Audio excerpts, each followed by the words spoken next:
اسرار الدنجوان وارقامه القياسيه وحياته المليئه بالدراما. متخيل ان رشدي اباظة اللي بقى ملك الشاشه كان ممكن يبقى بطل في هوليوود؟ وده غير انه بيتكلم 5 لغات وعايش حياه مليانه قصص غريبه. في الحلقه دي هنعرف ازاي بقى دونجوان واسرار محدش يعرفها عنه. انا مريم محمد وده برنامج اسرار مشاهير العرب.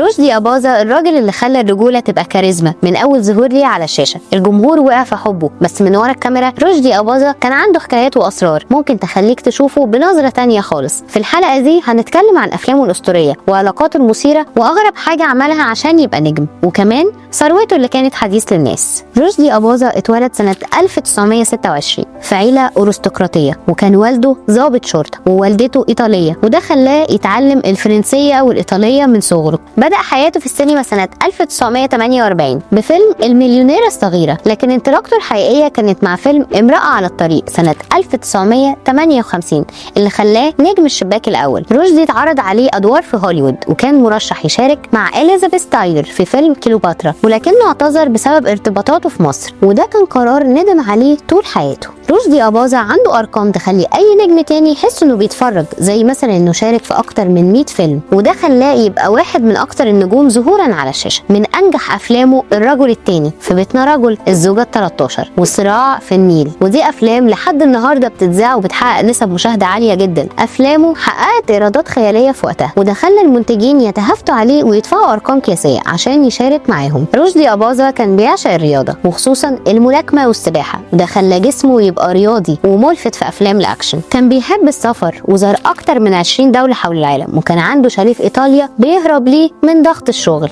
رشدي أباظة كان بيتكلم العربيه والفرنسيه والانجليزيه والايطاليه والاسبانيه، وده خلاه مرشح لافلام عالميه في هوليوود. كان بيحب ركوب الخيل وعنده مزرعه خيول، وكان عنده ساعه رولكس ب 200,000 دولار وسيارات فارهه زي الفراري والمرسيدس. حصل على جائزه افضل ممثل في مهرجان القاهره السينمائي عن دوره في فيلم صراع في النيل، وده كان تتويج لموهبته الكبيرة. تكريما لمسيرته الفنية حصل على جائزة الدولة التقديرية للفنون في السبعينات، وده خلى الناس تعتبره رمز للسينما المصرية. شارك في مهرجانات عالمية زي كان والبندقية، حصد جوائز تقديرية عن أدواره المميزة. رشدي أباظة اتجوز 5 مرات، منهم سامية جمال اللي فضل معاها 18 سنة، وصباح اللي استمر زواجهم 24 ساعة بس. رشدي كانت دايما بتحاصره الشائعات بسبب علاقاته الكتير مع نجمات زي هند رستم وشادية، لكنه كان دايما بيقول قلبي كبير وبيحب الناس كلها. رشدي أباظة كان عنده بنت وحيدة اسمها اسمت، وكان بيقول انها نقطة ضعفه في الدنيا. كان بياخد 2000 جنيه في الفيلم في الستينات، وده كان رقم خيالي وقتها، ويعتبر من اعلى الممثلين اجرا في تاريخ السينما المصرية. ثروته الحقيقية كانت حوالي 5 مليون جنيه، وده رقم كبير جدا في الوقت ده،